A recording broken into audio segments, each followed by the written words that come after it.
Nigel Farage Show. Mr. Nigel Farage. Thank you, Donald. Well, you have been busy today, haven't you? A massive row here in America about illegal immigrants coming in across the border from Mexico and children being separated from parents. We'll talk about that this evening. We'll talk about the fact that Woody Johnson, the US ambassador to the UK, has announced that when Donald Trump comes to the UK in mid-July, he is going to meet the Queen, and we will also talk about what happened in the House of Commons today with the government's Brexit legislation. Was it the government avoiding defeat, or is it actually really a victory? And quite frankly, everything to do with Brexit now in the House of Commons is so complicated, you virtually need an interpreter to work out what any of it means. But on the face of it, it's been a pretty good day for Mrs May's legislation. But yeah, I want to focus very much on Woody Johnson's announcement that Donald Trump will meet the Queen. Now, he hasn't announced where, although given this is mid-July, the Queen will probably be in London. So would it be Buckingham Palace? Would it be Windsor? If it was later on, if it was August, my guess is it would have been up in Balmoral. This meeting with the Queen is going to matter to Donald Trump hugely. You know, the one thing we kind of forget about this guy is that his mother didn't just come from Scotland, but she retained her Scottishness throughout her life, going back to the Western Isles every year, spending at least a month a year there. She never lost her Scottish accent, and Donald Trump was brought up to understand that he was half Scottish. He, certainly in my conversations with him about the country, he loves it. He's got golf courses there, and he is just the most massive admirer of the Queen. He just thinks she's the most amazing person on earth. Some of this he got from his mother, who was a very staunch royalist. But for Trump to meet the Queen, I can't imagine there's anybody else in the world that Trump would rather meet than the Queen. So he is going to be very, very happy. But I wonder, given that we have the Mayor of London and the leader of the opposition and groups getting together to try and stop Trump, I wonder how they feel about the President of the USA meeting the Queen. I think whether you like Trump or not, personally, he is the President of the USA, and it is right and appropriate that he should meet the Queen. After all, the Queen hasn't been critical of him in a way that Theresa May has, over and over and over. So let me ask you, do you think, as I do, this is great news that Trump's going to meet the Queen of England? And if you think, no, he doesn't deserve it, call me on 0345 6060 973. Or maybe you think, no, it is right and proper, it would be a huge insult for him not to meet the Queen, then text to 84850. And I particularly want to hear from you. If you're one of those people who wants to be part of the Stop Trump movement, you know, are you somebody who's planning to protest against his visit? If you are, let me know. You can ring me. Equally, you can tweet using the hashtag Farage and LBC at LBC. And of course, you can watch us on Facebook and comment there too. I'm live from New York City. I get immediately a text that says, it's only good news for Trump, says Andy. Well, it is good news for Trump. Nigel, if Trump is welcomed to meet Her Majesty, I will stop standing for the national anthem. Anonymous. It's great news that Donald will meet the Queen. I think he should get the red carpet and be welcome, says Pauline from Shropshire. Can't wait for Trump to meet Liz. I'm pretty sure he will have much more respect for Liz than the appeaser at number 10, says Mark in Islington. Well, what do you think? Do you think it's a good thing that Trump is coming to this country and is going to meet the Queen? Or do you think that we're honouring somebody who, in your view, frankly, doesn't deserve it? And I find this really interesting because if you think about Macron, President Macron of France, I mean, his political views are diametrically opposed to Trump's on absolutely, virtually everything.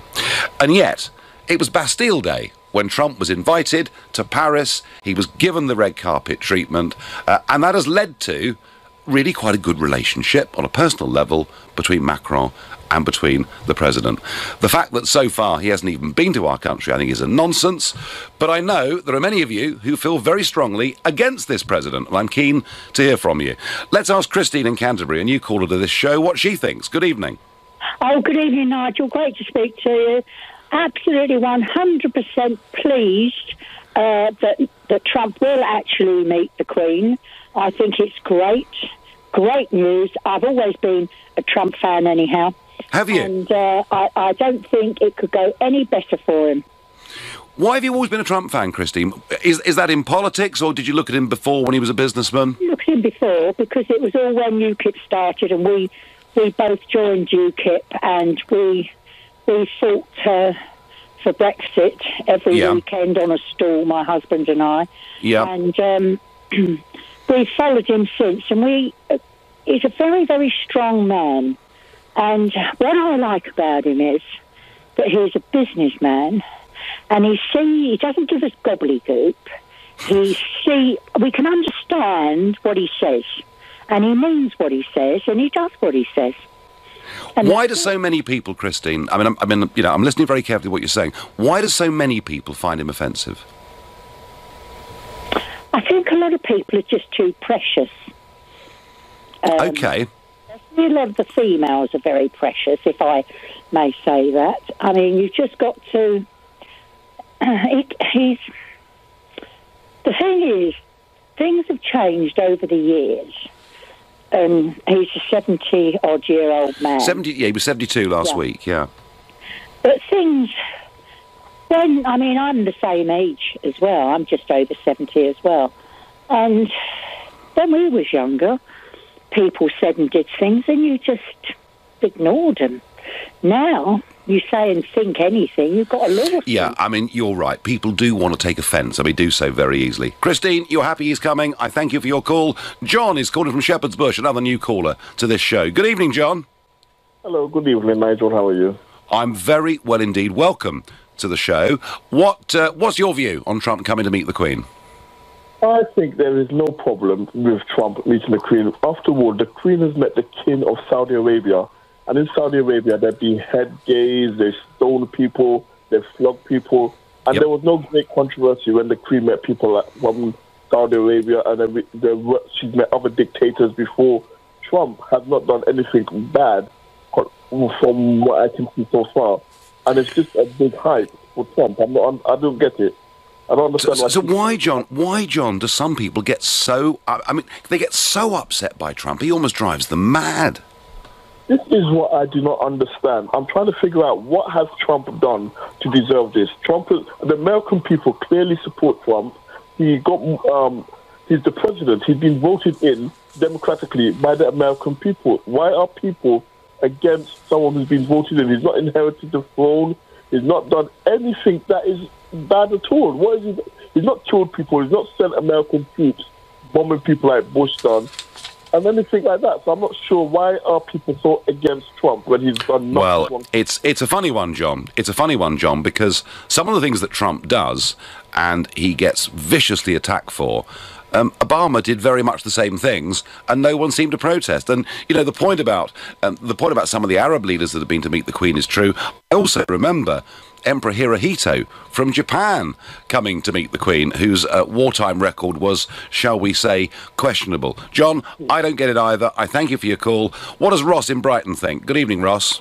Oh, hello. Well, one thing I'd like to say is I think the President of the United States has absolutely got every need to see the Queen and see our heads of state, whoever they are. I do not agree with everything that Donald Trump does. Mm-hmm. I don't agree with everything. However, the one thing he does do is when he does something, he actually does it. And if Theresa May did exactly the same thing, then maybe we'd be in a better situation. Well, I've been saying that for a long time. A lot of our callers have been saying that for a long time.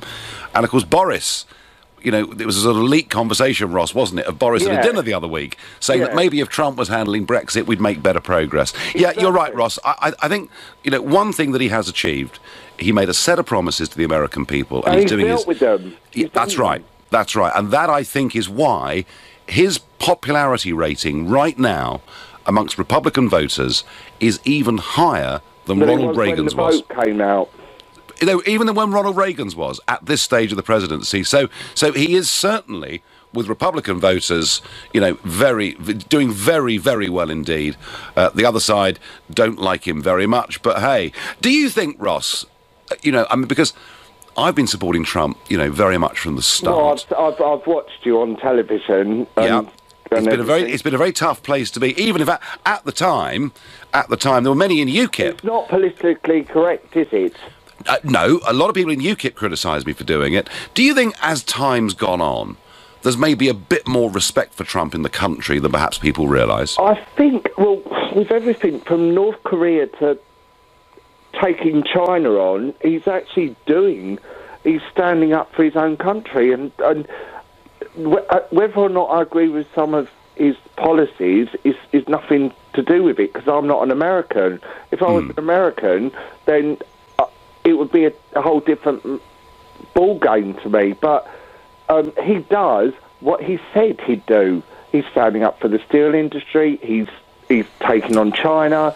It is fascinating, isn't it? Ross, it is, you know, watching him, the way he operates, it's fascinating. He's doing what he said. Ross, I thank you. Lisa says, I never knew he was half Scottish. Well, he is, Lisa. Believe you me. Yvonne says, I don't suppose the Queen will be able to refuse to meet him, but I hope she can't stand him, really. Well, who knows how he's going to get on with the Queen. I know for him, it'll be a very, very big personal moment. Angela says that's brilliant news. A smack in the mouth for Mayor Khan then.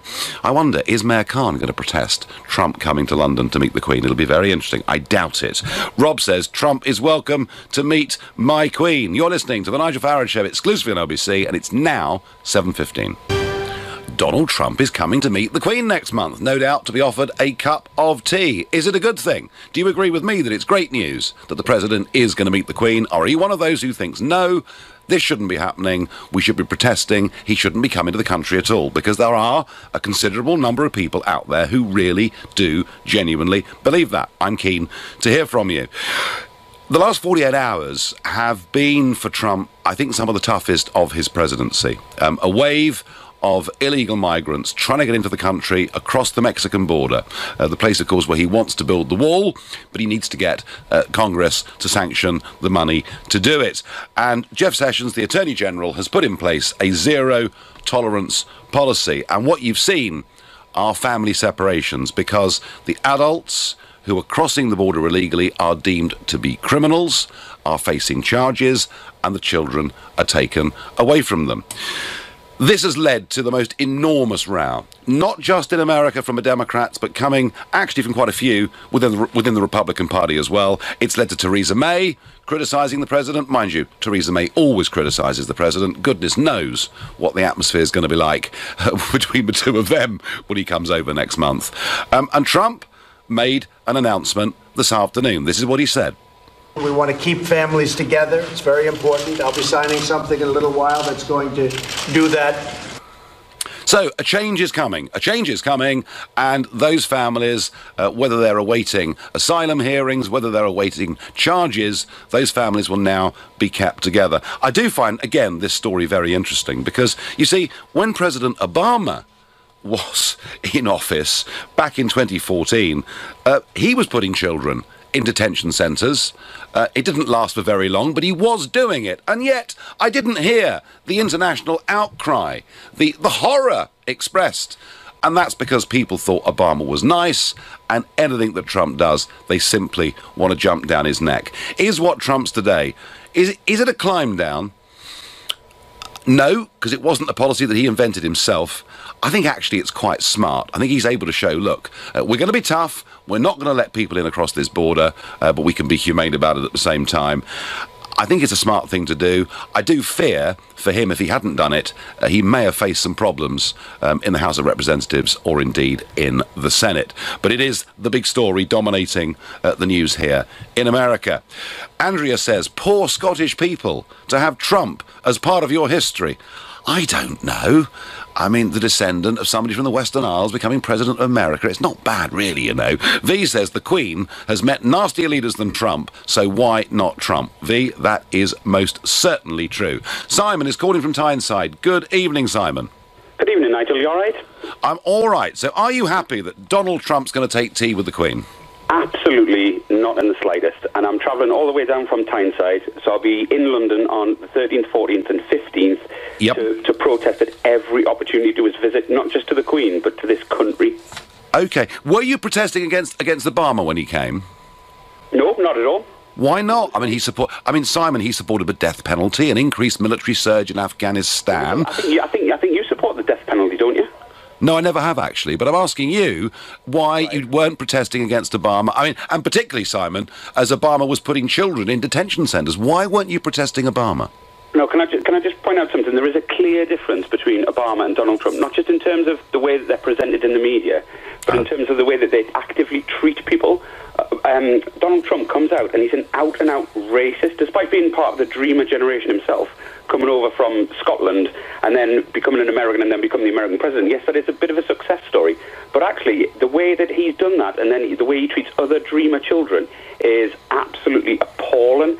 And what I'm really concerned about, to be honest with you, Donald, is the message that it sent out. This sent out to the rest of the country about the fact that the Queen, who's supposed to be entirely politically impartial, is just about to do exactly what people said Trump did with Kim Jong-un, and kind of like give him the credibility by meeting him. All right. So Simon, when the Queen, sorry, Nigel, just 2 seconds. I just want to finish my point. That's all right.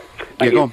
So I think already there's a huge feeling within the country about the distance between between the Queen and the royal family and the rest of the populace, and I think this will only drive a further wedge in, because what she's going to be doing is she's going to be legitimising his racism and the caging of children, like the actively ripping apart children from their families. And it was said today, one of the ICE guys, the immigration service people, said that there may be some children that are never replaced with their parents.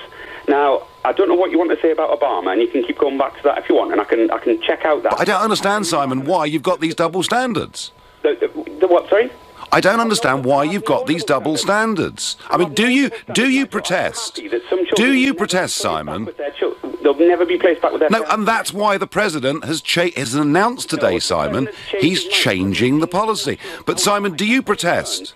Do you protest when Arab leaders turn up? Just one more second. Simon, you're obsessed with Trump, aren't you? What, sorry? You seem to be obsessed with Trump, not the wrongdoings of other world leaders. I will stand outside of the Saudi Arabian embassy with a placard. I will stand outside of the Israeli embassy with a placard demonstrating human rights abuses of both countries, as well as Russia. I'm not afraid to call out human rights abuses. And what has gone over the last 72 hours that you are trying to justify and say is okay is quite frankly disgusting, and we should be doing everything that we can to distance ourselves from that, instead of Theresa May saying, oh, it's concerning or it's worrying. Simon, I think in some ways you're right. In some ways you're right, Simon. Obama's policies were horrible, which is why the President has now made this liberal move today. I just don't get this. I mean, do you actually think, Simon, that he shouldn't come to our country at all? Hello? I totally don't think he should come at all. I don't think we should legitimise his presidency in the slightest. He will take absolute advantage of us over every kind of trade deal that you seem to pin your hopes on, and Jacob Rees-Mogg, yes, we'll get these things. He's just trying to entirely wreck the world's economy by throwing on these trade sanctions and these... All right, well, I'll tell you what, Simon, I was going to save this for later on in the programme, but let me try this on you now.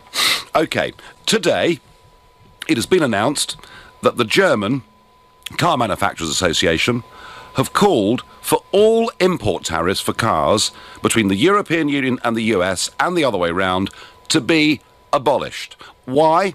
Because Trump pointed out that there's something totally unfair in the trade relationship between America and the USA. And so, yes, he puts tariffs on steel and aluminium. He acts tough. But actually, what he said all along is we need to have a fairer arrangement. And that's because American cars that are sent to Germany are charged 10%, whereas European German cars that are sent to America are charged 2.5%. And here we have, Simon, a massive... Hang on, let me finish. Here we have today a massive victory for the President, because he's got the German car manufacturers to argue for what he's argued for all along. So you see, actually, he's rather an effective negotiator, isn't he?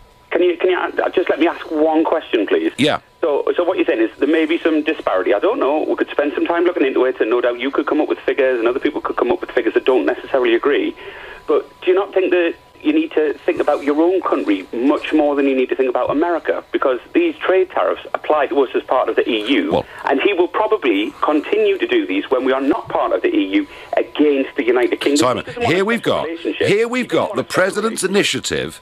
The President's initiative has now been picked up by the German Car Manufacturers Association. They're taking up the challenge that Trump put down, and now it's with the European Commission to make decisions. As far as my country is concerned, Simon, they are scared. It's got nothing to do with anything other than the fact that they are scared that they will lose business. All right, I tell you what, Simon. It's not about parity. It's about losing business. I tell you what, families at the end of the day.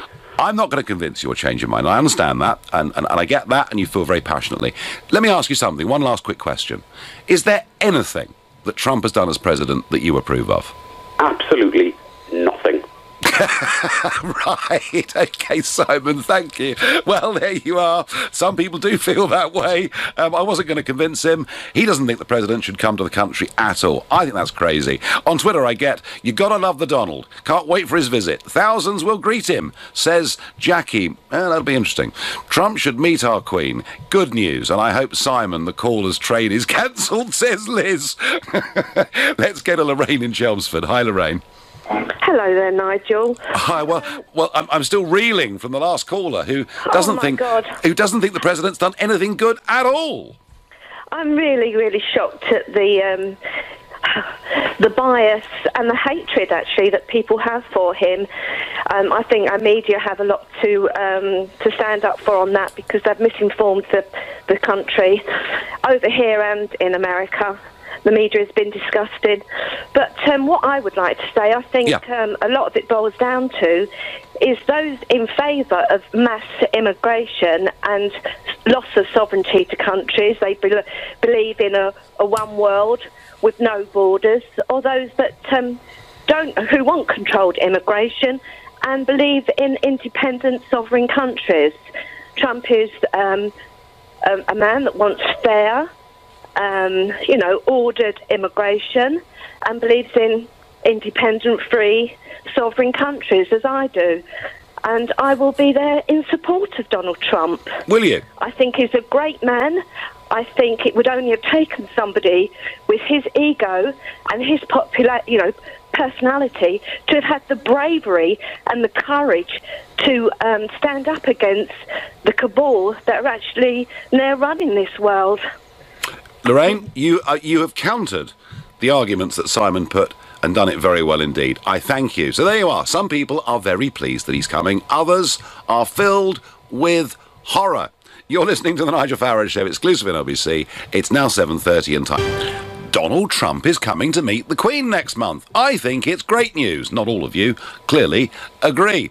Today in the House of Commons, it's been yet again the Brexit debate, the Brexit votes, and I wonder, as I asked Theo Usherwood, LBC's political editor, whether perhaps, Theo, I should call you a Brexit interpreter, because it's quite difficult for most folk to follow what's happening here. We understand the government have avoided defeat, or have they secured a real victory? There's been a fudge, Nigel. I think that's the way. Oh, not another one.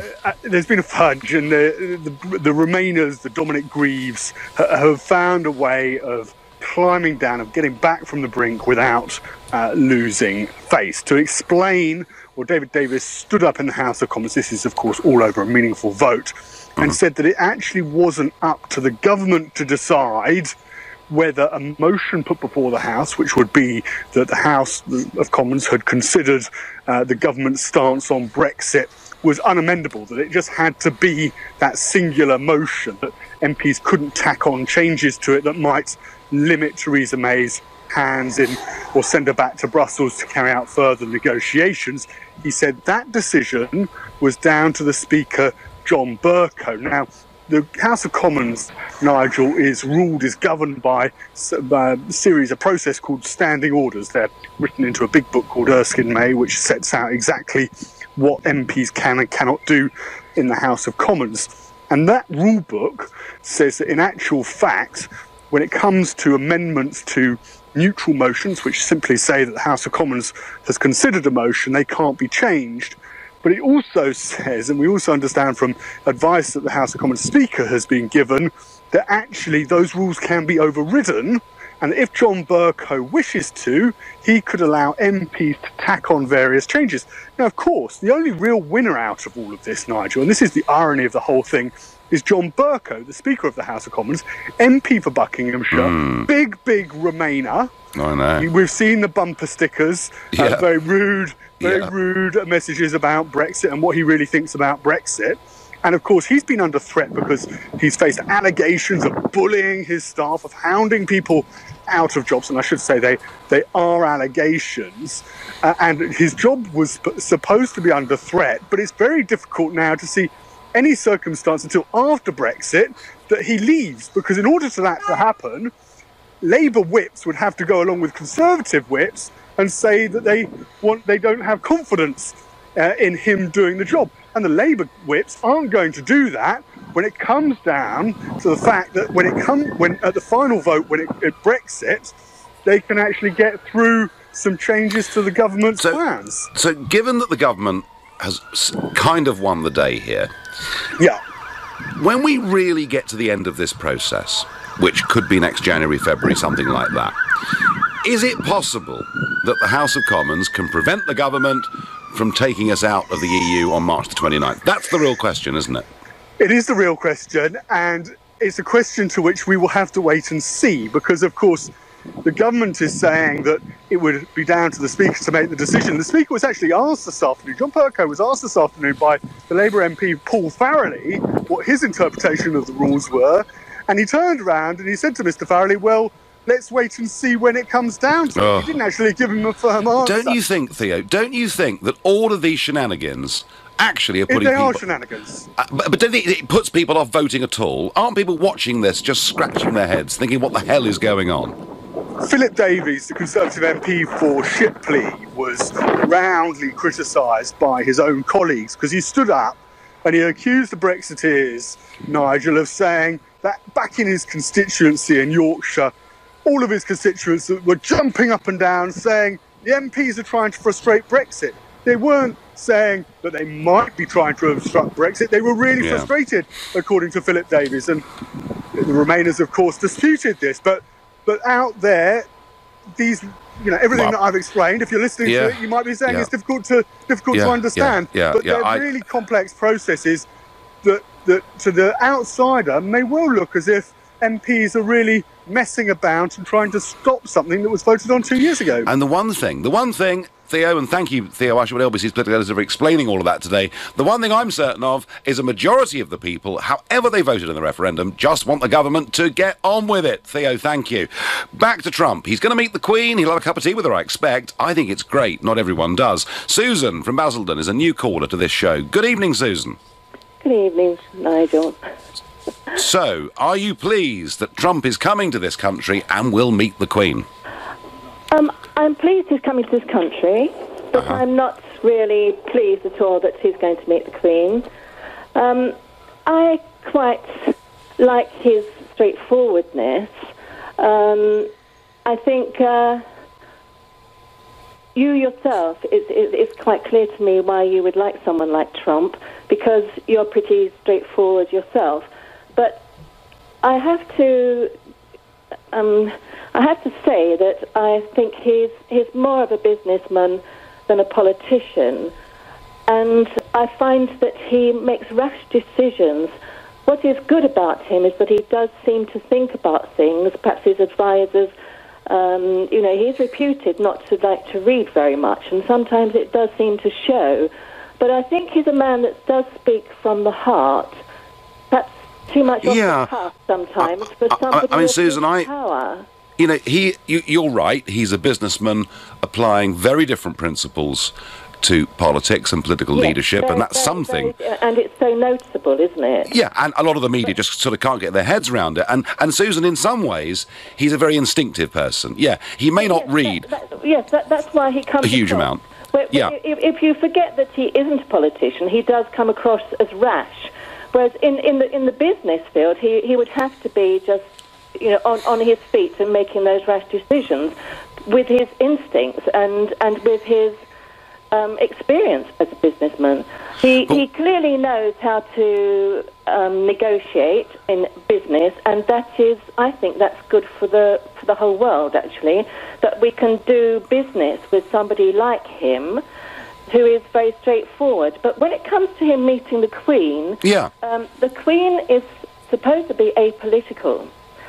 And I think that it's right that not only Theresa May, but the whole of our cabinet, as many of our politicians as possible, have dialogue with Trump and make him welcome here as a statesman on the political side.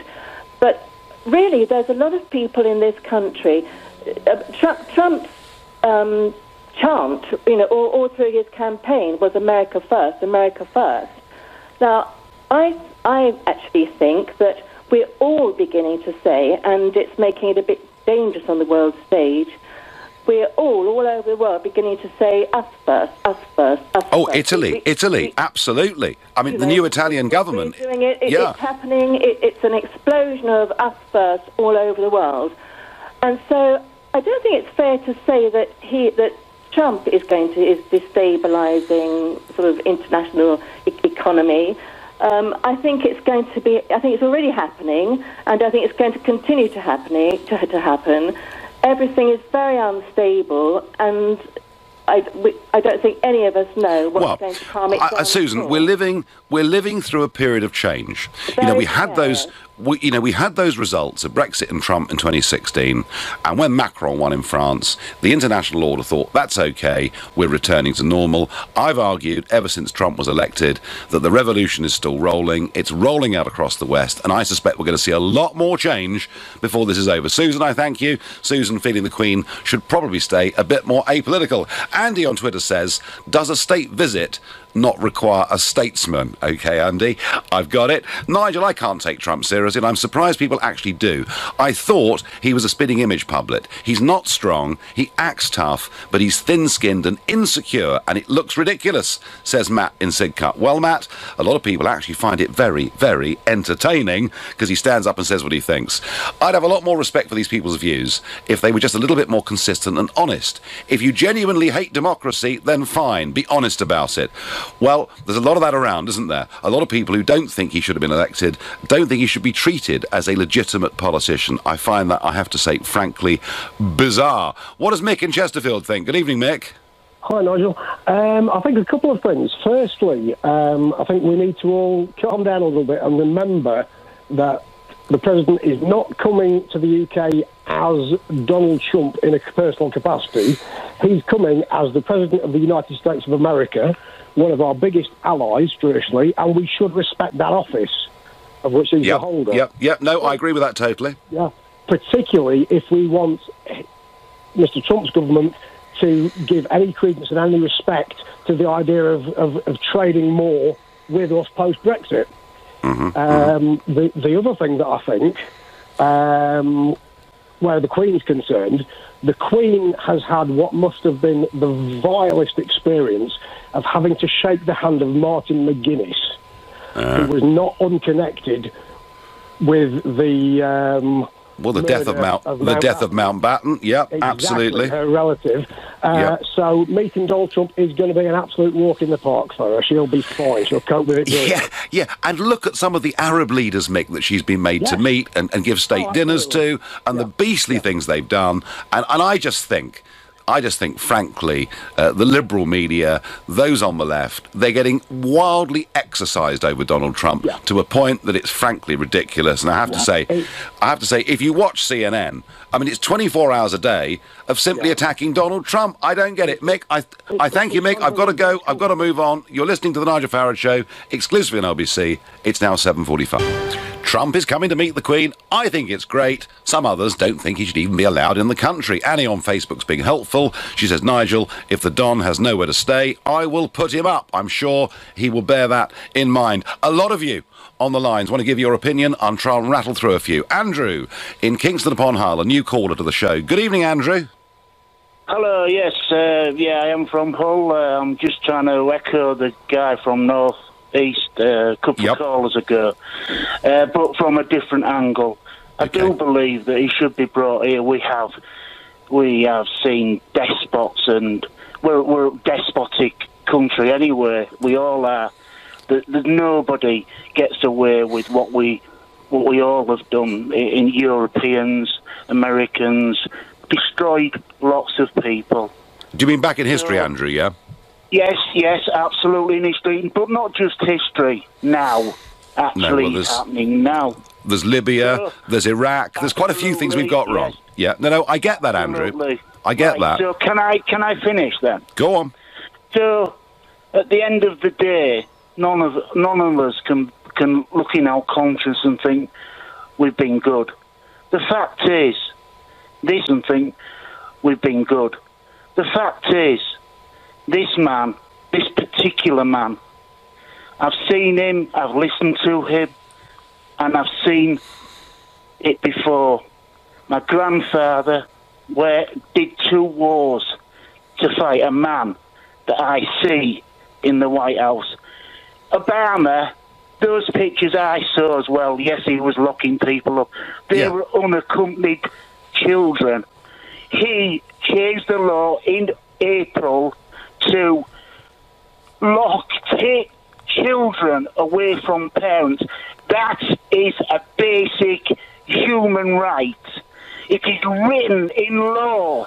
Well, Andrew, today... After the war, listen to me. Andrew, hang on. After the war, we signed a treaty to not do this. And if we appease this president, you are kicked. I've lost it. You are culpable. Andrew, today the president today has used executive powers in exceptional circumstances to try and change this policy, all right? And yes, Obama did put children in detention centres. Andrew, do you think it's a good thing that the president today is changing the law? Sorry? Do you think it's a good thing that he's changing the law? There was no law. I've looked at every bit for the last 50 hours. So there's an executive order going in today, Andrew, yeah? And lies, and you propagate those lies. You are a disgusting human being. Very good, Andrew. Have a drink on me. Enjoy the evening. Well, there we are. That is good, open, rational, democratic debate. The Queen has met dozens of tyrants, I get on Twitter. One more won't matter. Thank you, Carol. Let's go to Dave in Stevenage. Dave, good evening. Good evening, Nigel. I don't know if I should be talking to such a dreadful man. Oh, well, that's okay. Don't worry. There's plenty of people think that. Look, I mean, Dave, I have supported Trump. He is a Democrat. He does actually care about people. Yes. And yeah, they're getting tough in all sorts of ways. But it's almost as if there's this invention that Trump is a tough president doing X, Y, and Z. Actually, Obama did many things that were very, very similar. And it's that kind of double standard of the argument that really annoys me, Dave. But hey, yes, that's me. What do you think? Well, he is the leader of the free world. Of course, we should welcome him here with open arms and give him every ceremonial duty that we give to other less deserving people. And he uses business principles in his presidency and makes decisions which it would be nice if some of our leaders actually did the same sort of thing. Yeah, I rather agree with that. Do you think, Dave, that Theresa May should stop constantly criticising him? Yes. I mean, he's got to get on with the man. Get on with it. Why don't you copy some of these principles and get Brexit sorted out? Never mind looking at what Trump's doing. And the last thing I want to say, Nigel, these children that are being separated from their parents, well, if you don't want that to happen, don't cross the border illegally. Yeah, I'm going to say, absolutely. All the blame for this is being put on the US authorities. They are willfully trying illegally to cross into the USA. Yes. And that point seems to have been completely lost on this side of the pond in this debate. But, Dave, you're absolutely right, because they know what is going to happen. Dave, I thank you very much indeed for your call. Trump is doing right. He's open and straight to the world about his actions and what he thinks. The Queen will meet President Trump with pleasure, dignity and good manners. I wouldn't be surprised if Harry and Meghan were there with the Queen too. Our Queen always represents our country with dignity and good form. Many many should follow her lead. Caroline from Hampshire, that is true, and that is what Trump thinks. Trump has the hugest admiration for the Queen. I know that because I've been in conversation with him about it. Let's ask Rupert in Maidenhead what he makes of it all. Good evening, Rupert. Good evening, Nigel. How are we? We're all right, thank you. I can't quite fathom, Rupert. I mean, I know there are political leaders that we can like and dislike, but it seems the hatred, the prejudice some have for Trump, is just almost off the Richter scale. Well, Nigel, you know I'm obviously that Corbynista living in Theresa Pisa's catchment in Maidenhead, and I'm a Ramona. But I have to question with you, not Brexit, but your commitment to Trump over this. Because let's say this was the president of Europe who was like this. I kind of feel, Nigel, you would be on the shoe would be on the other foot. Oh, no. Actually, I would like Mr. Juncker to come to our country more often. I think the more people listen to Juncker, what he wants to do with the European project, what he wants to do with nation-state democracy. In fact, I'd have personally paid for him to be here for the whole referendum and we'd have won it by a whacking majority. OK, well, so let me go down another way. So let me... OK, go on.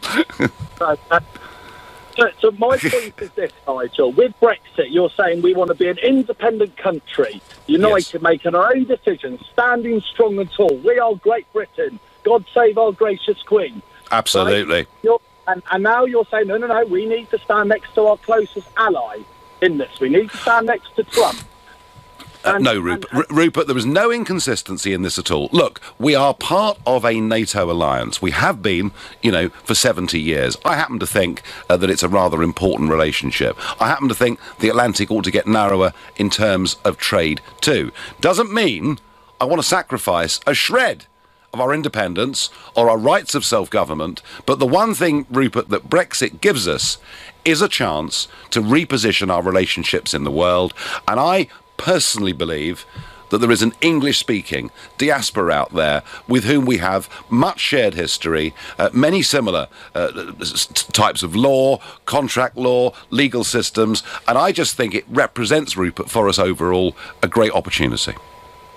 OK, well, let's go back to, we both disagree on Theresa the Appeaser, but let's go back, because a similar thing happened under Ronald Reagan and Margaret Thatcher.